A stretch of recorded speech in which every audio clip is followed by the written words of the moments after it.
Hi guys, I'm Elistratov. I'm a senior software developer at a company Gaming with an experience around 8 years and exactly in Ruby around 5 years, now around 5 years, and in Golang around 1 year. So I want to tell you a speech about Golang from Ruby's side. Here you can see a plan, and while you're seeing the plan, I'm going to talk to you about how the idea of this speech came to me. Once upon a time, me and my colleagues discussed about Golang. What is it, Golang? How it goes? How about microservices? How about vacancies? It's a lot of Golang and not a lot of Ruby on layers. And so, because I have experience in Golang, I want to tell you about Golang from Ruby. I have an experience in usage Go in a web, exactly in a microservices backend architecture, and also with some sort of calculations, because it's fast. In my opinion, entry level in Go is easy if you have experience in C-like languages. And it can be medium or even hard if you don't have. It depends on your experience in software engineering. So you can see some logos. It's a famous projects and companies that using Go and they like it. I hope you can recognize some of them. And before we start, I want to focus you about excluded temps. I'm not gonna talk about Golang speed. I'm not gonna tell you about BodyKit, databases, Kubernetes, load balancers, Nginx, application servers. You don't need this in Golang. And also about front end and security. So let's begin. How to declare variables in Go. You can use verbose notation. You can see it on the first row. It's an x int equals 42. So you need to declare type. And on the second line, you don't need to declare type. It's a shortcut, and on the compile time, compilator will choose type based on a value that will assign to y. And also I want to show you pointers. If you're familiar with C or C++, you know what pointer is, but if not, you can see at fourth line, there is a pointer and its value is a link to a x. So in last lines you can see how to dereference this pointer to assign a new value to x through this pointer. It's useful when you need to manage some variables into a methods by link. And you don't need to copy value.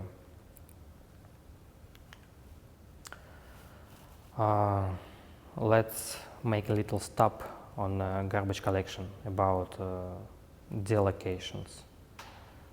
In Golang, we also have garbage collector, and we don't need to manage memory manually. So there is one big difference between Ruby and Go. There is a type of garbage collection in Golang we using generational garbage collector. The main idea of the generational garbage collector it's generations. Every next generation of variables will live longer because the main idea is that long-lived variables will be lived more. Let's continue with syntax. Now you can see how functions can be defined in Golang. And I will focus you on a return type. It's float 64 and error. So in Golang, it's most common case.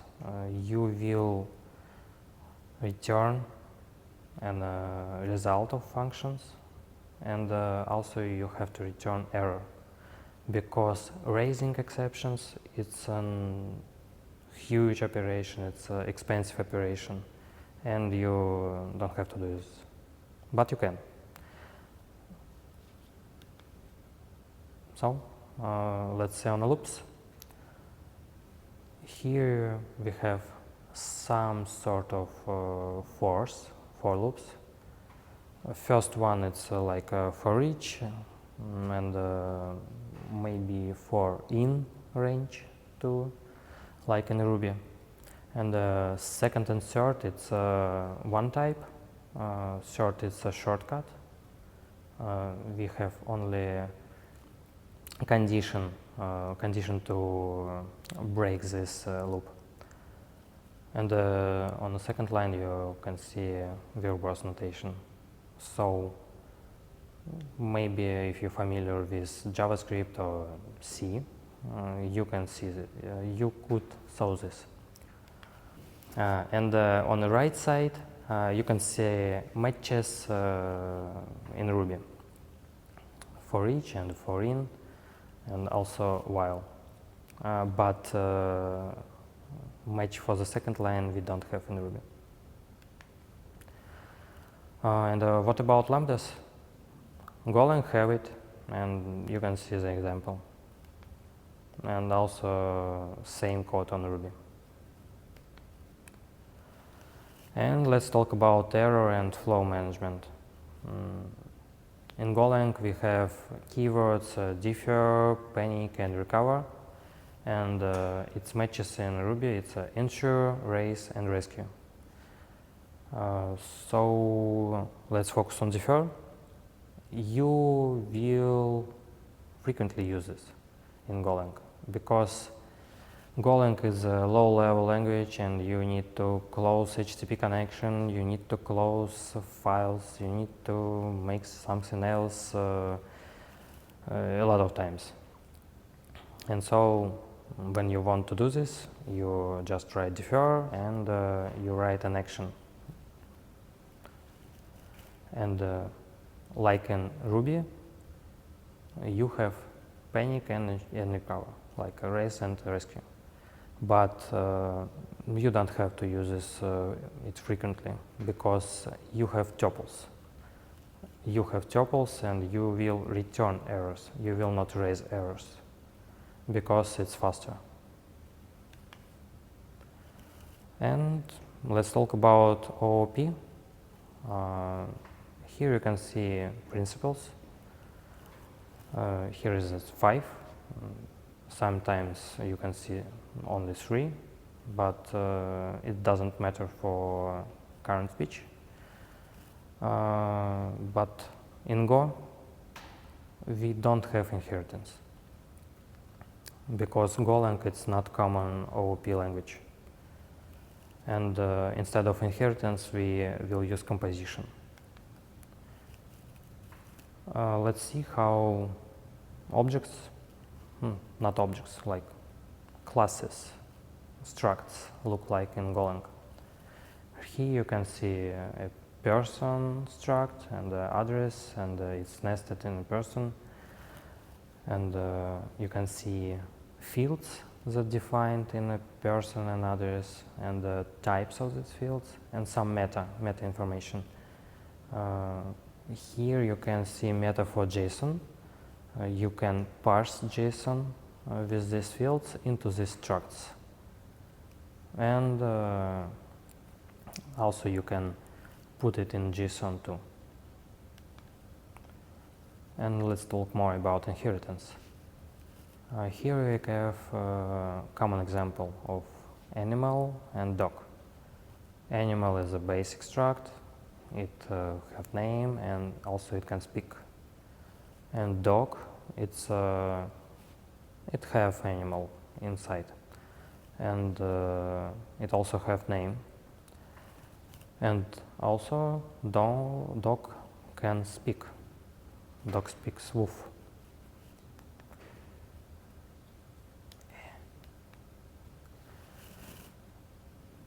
And here on the right side, you can see how to declare variables of the structs. So at the bottom, you can see how to declare dog. It should have animal inside with a name. And also you can call speak from it.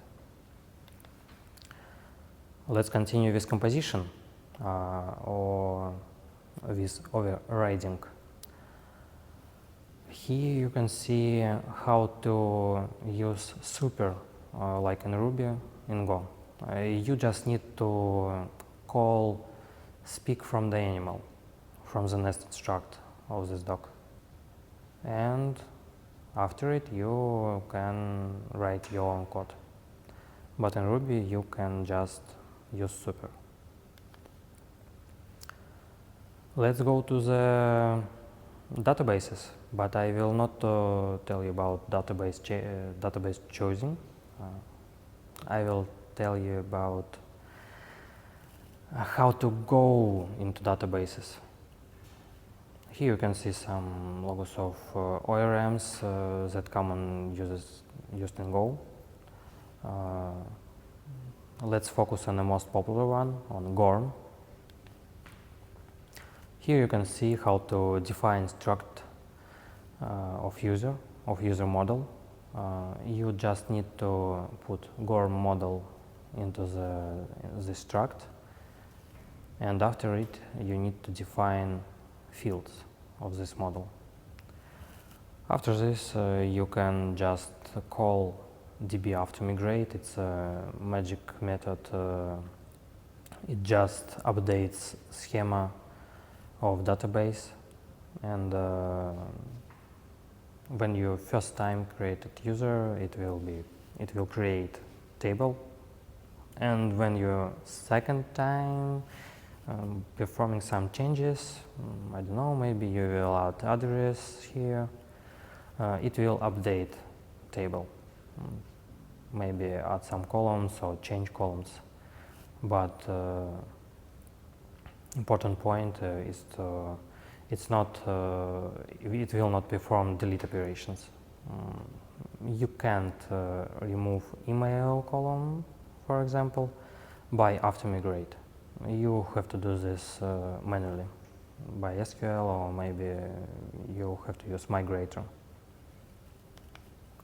And here you can see how we can implement migration for create users table in ActiveRecord. Here you can see different type of selects and the differences between GORM and ActiveRecord. The main difference is you have to call db_where or maybe db_find. It's GORM methods, and you have to provide link to the variable that will be filled by GORM. In opposite side, when you're using ActiveRecord, it will return you new instances of these variables. So for the create, update, and delete, you have to do same things. You have to pass links to the variables, and GORM will do the stuff with these variables. And I want to focus you on preloads. GORM, like an ActiveRecord, like another ORMs, have n+1 problem. And if you want to fix this, you have to use preloads or maybe joins. And here is an example how to preload some associations directly. And also you can use this example to preload all associations of users table. But in GORM we don't have some middle method of preloading associations like an ActiveRecord. We can't provide it some schema to preload this. It will be useful maybe in the next updates we will have it.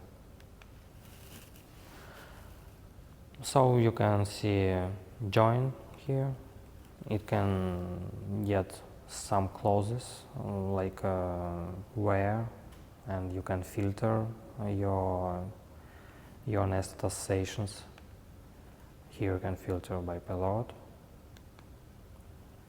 And also you can provide custom function for your associations. Here you can order your orders. And let's go to the web frameworks. Here you can see Ginkgo, Goreval, Echo.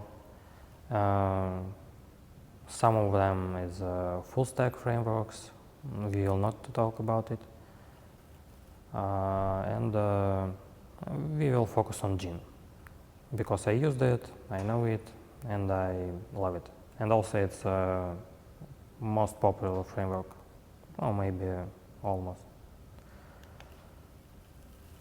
Here you can see example of a user struct updated for networking. You can go to the database to fetch it, and also you can parse it from JSON, and also you can put it in JSON. And here you can see a router example.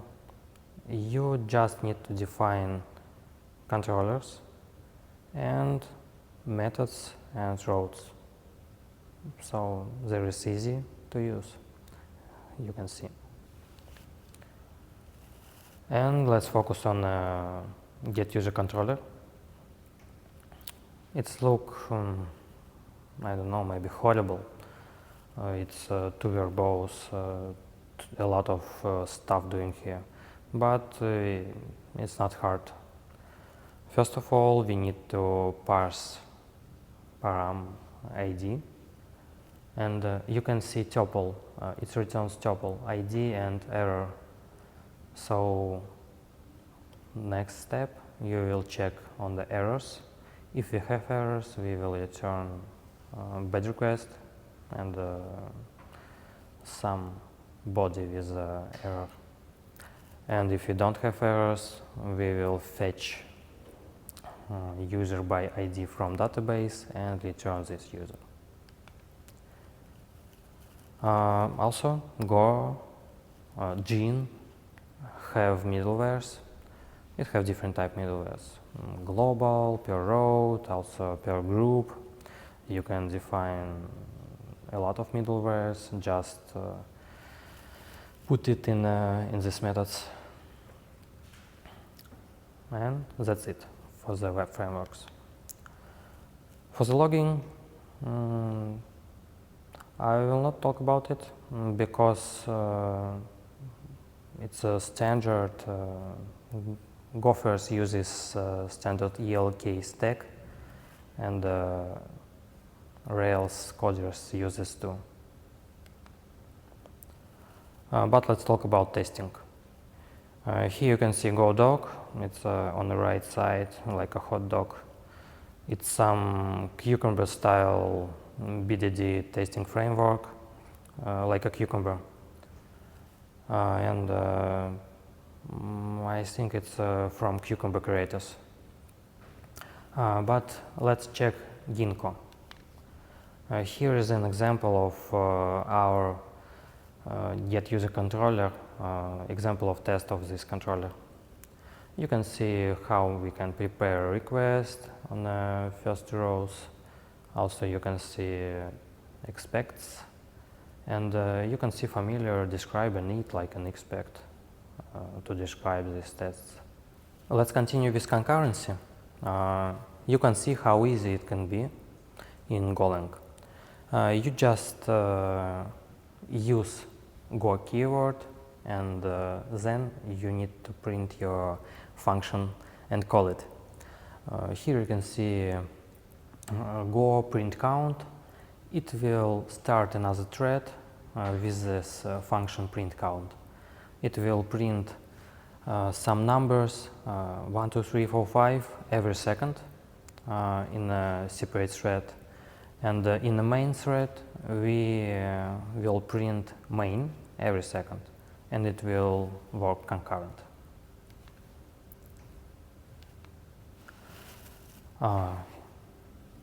And very important thing is concurrency in web frameworks like Gin and Gorilla. As I know, is synchronous web frameworks. So by default, it will compute just one request per one time. So if you want to make them asynchronous, you need to use Goroutines. It's like an example in the previous example. Here you can see updated controller function that uses anonymous function with a Goroutine. So when requests come, it will call Go and go to another thread. What about communication between Goroutines? The most common thing you can use is channels. Here you can see how one Goroutine puts into channel message, hello from Goroutine, and in the main thread it reads from the channel. Important thing to know is main thread will stop while some message will not come to the channel, and after this it will print message. And maybe you ask, what about sidekick or some background jobs? Yes, we have factory. This is an instrument from Mike Perham, the creator of sidekick. But in my experience, I haven't seen any examples of using factory. Just because a lot of Gophers uses Kafka. They will just put some messages into Kafka and write consumers, and this will work like a background jobs. So let's summarize it. Golang is good, but not the best, because in this world we don't have best instruments.